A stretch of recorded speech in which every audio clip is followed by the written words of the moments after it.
Baik, terima kasih Mbak Santi dan Mas Pio, Bu Evi, serta Bu Yulia dan Pak Max sudah memberi kesempatan untuk tim akademi mempresentasikan AI dan Paskah.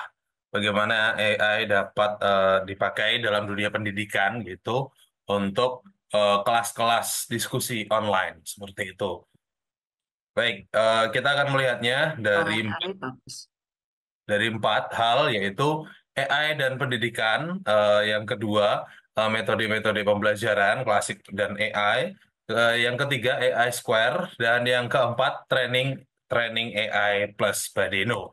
Nah, kita mau melihat dulu latar belakangnya, Bapak Ibu, bagaimana AI sangat mempengaruhi untuk dunia ini secara keseluruhan gitu, dan mengubah cara gaya hidup dan segala macamnya, baik dari segi pendidikan, safety, employment, shopping juga, transportasi, entertain, dan segala macamnya itu sangat mempengaruhi keberadaan AI ini. Tapi kalau kita melihat data ini, data 2021 ya, bagaimana dengan 2024? Apakah masih menjadi sebuah ancaman atau tantangan? Kita akan di Sabda juga telah mengadakan AI dan 2024, kekacauan atau kesempatan. Bapak Ibu bisa lihat kembali seminar ini atau seri AI Talks ini di ai.sabda.org untuk melihat bagaimana penggunaan AI di 2024, apakah masih banyak ancamannya atau justru banyak tantangannya gitu. Silakan dikunjungi. Nah, lalu yang menjadi pertanyaan, benarkah teknologi AI jadi bikin banyak pengangguran? Itu kan yang sering menjadi ketakutan-ketakutan beberapa orang. Apakah akan menggeser, termasuk dalam dunia pendidikan? Apakah guru-guru digeser posisinya atau fungsinya gitu? Apakah guru akan digantikan dengan AI? Nah, kita akan melihat AI dan pendidikan, ancaman dan pendidikan. Kita melihatnya melalui empat realitas, Bapak Ibu. Yang pertama, student will use AI, atau murid-murid akan menggunakan AI dan bahkan sudah menggunakan AI. Nah, itu realitas yang pertama di zaman sekarang, khususnya semua murid, siapapun ya, bukan hanya sekolah formal ya Bapak Ibu, murid dalam sekolah non formal pun sudah banyak yang menggunakan AI. Yang kedua, maka dari itu kita sebagai guru atau sebagai pendidik, pengajar harus mengajarkan student atau para siswa untuk menggunakan AI. Cuman mengajarkannya bukan hanya mengajarkan cara menggunakannya, tapi juga bagaimana menggunakannya secara bijak dan efektif gitu. Itu fakta yang kedua atau realitas yang kedua. Karena kita menghadapi perubahan atau flip the classroom atau peralihan metode kelas gitu, dari yang klasik yang biasanya guru banyak ngomong banyak belajar, sekarang di mana kita memasuki em, mode classroom yang baru, di mana para siswa atau pendidik atau para murid itu lebih banyak diskusinya gitu. Jadi siapkan bahan-bahan materi, terus lebih banyak diskusi di dalam kelas. Itulah realitas yang ketiga. Maka realitas yang keempat, kita harus mengubah bagaimana dan bagaimana kita mengajarnya gitu.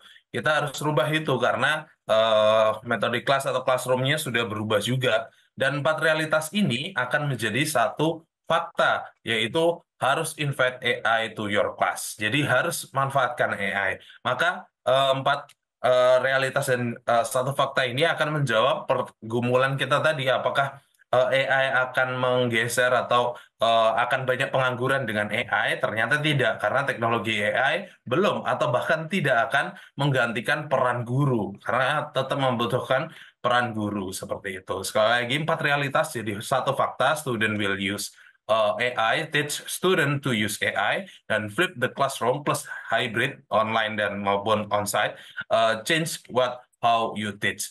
Invite Hmm. AI to your class. Itu faktanya Bapak Ibu. Kita harus manfaatkan uh, di dalam Ya, kelas. dan karena itu satu aspek daripada Paskah yang saya rasa terpenting itu ajar mengajar. Kami merayakan Paskah tetapi sekolah minggu, khotbah, 40 hari persiapan, ada satu proses pemuridan, murid yang Ya. belajar. Dan di abad zaman AI ini, cara belajar and AI dengan pendidikan sudah mengubah apa yang bisa dan cara melakukannya. Dan so saya rasa untuk tim Sabda Academy, ini tantangan untuk bagaimana memikirkan ulang seluruh pola itu untuk bagaimana untuk generasi tidak hanya digital, tapi satu generasi AI akan bisa belajar pasca. Dan itu saya rasa satu tantangan, kesempatan untuk betul tim Anda bisa, ya, wow, hasilnya. So, saya sangat excited daripada sharing itu. Lanjut, lanjut. Ya, thank you Pak Max. Saya lanjutkan ya Bapak Ibu. Nah, oleh sebab itu dari Sabda Akademi, dari Yayasan Lembaga Sabda melalui tim Sabda Akademi sendiri mengadakan beberapa kelas-kelas diskusi online dengan memanfaatkan metode-metode pembelajaran baik klasik maupun AI. Dan di 2024 ini kami memulai tahun 2024 dengan kelas seri DIK atau Dasar-Dasar Iman Kristen, yaitu penciptaan dan kejatuhan di mana sudah dilaksanakan mulai dari 17 sampai 24 Januari waktu lalu gitu. Dan di dalam kelas ini Bapak Ibu kami menggunakan AI untuk melaksanakan kelasnya. Sebagai informasi untuk Bapak Ibu yang mungkin baru bergabung dengan Yayasan Lembaga Sabda atau baru mengikuti segala rangkaian acara Sabda, jadi kelas MLC itu ada dua macam, yaitu kelas modul dan kelas bedah kitab. Di mana kelas modul itu menggunakan modul sebagai bahan dasarnya. Di dalam modul itu terdiri dari 5 pelajaran dan setiap harinya akan mendiskusikan satu pelajaran. Jadi di setiap hari selama hari diskusi itu mendiskusikan satu pelajaran. Dan kelas bedah kitab itu melakukan penggalian kitab per pasal dengan metode SABDA atau juga metode lainnya sesuai dengan kitab yang digali. Nah, kelas MLC telah melibatkan AI, Bapak Ibu. Kelas modul seperti penciptaan dan kejatuhan kemarin itu bisa menggunakan AI sebagai salah satu referensinya untuk memperdalam pertanyaan diskusi. Karena setiap hari akan diberikan 2 pertanyaan diskusi untuk didiskusikan bersama-sama untuk memperdalam pelajaran di dalam modul tersebut gitu. Jadi keterlibatan AI sudah digunakan khususnya untuk kami yang diskusi gitu. Bukan hanya kami yang mengajarkan, tapi yang menerima pengajaran atau yang sedang diskusi juga menggunakan AI.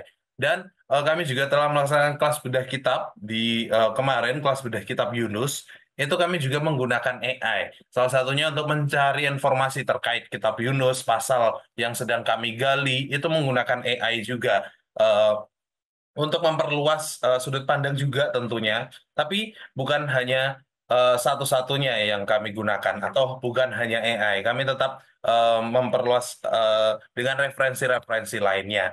Nah, seperti contoh 2 kelas yang sudah kami laksanakan, beberapa sharing berkat atau testimoninya dari Bu Lina Budiman, belajar banyak tentang pandangan yang berbeda dan juga melihat bagaimana AI bisa membantu kita dalam diskusi ya tentunya. Dan di dalam bedah kitab Yunus, Kak Biliona juga menyampaikan, AI sangat membantu saya dalam menggali ayat per ayat di dalam Alkitab. Jadi dalam proses belajar mengajar pun AI sangat menolong Bapak Ibu, baik untuk diskusi maupun juga bahkan menggali. Nah, oleh sebab itu di bulan berikutnya, di bulan Maret, kami dari MLC akan mengadakan persiapan Paskah atau kelas-kelas Paskah.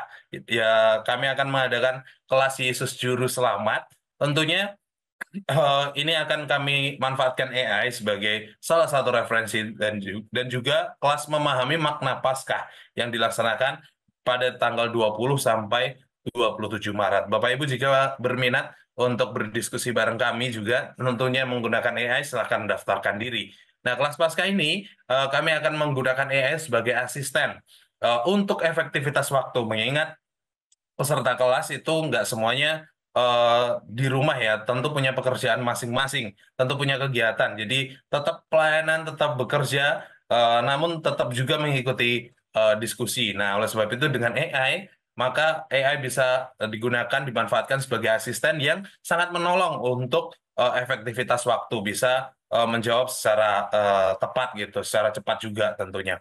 Yang kedua, AI sebagai salah satu referensi. Jadi bukan satu-satunya, tapi sebagai salah satu referensi. Karena tetap kami akan mendorong untuk membandingkan dengan referensi yang lain, untuk boleh melihat bagaimana ketepatan AI ini. Jadi em, bisa benar-benar memanfaatkan AI secara baik dan benar tentunya Bapak Ibu. Nah, apakah AI hanya kami gunakan untuk itu-itu saja? Tentunya tidak. Maka kami akan menggunakannya jauh lebih dalam lagi dan salah satunya adalah untuk pendalaman Alkitab atau PA. Nah, ini akan dijelaskan oleh teman saya. Tian.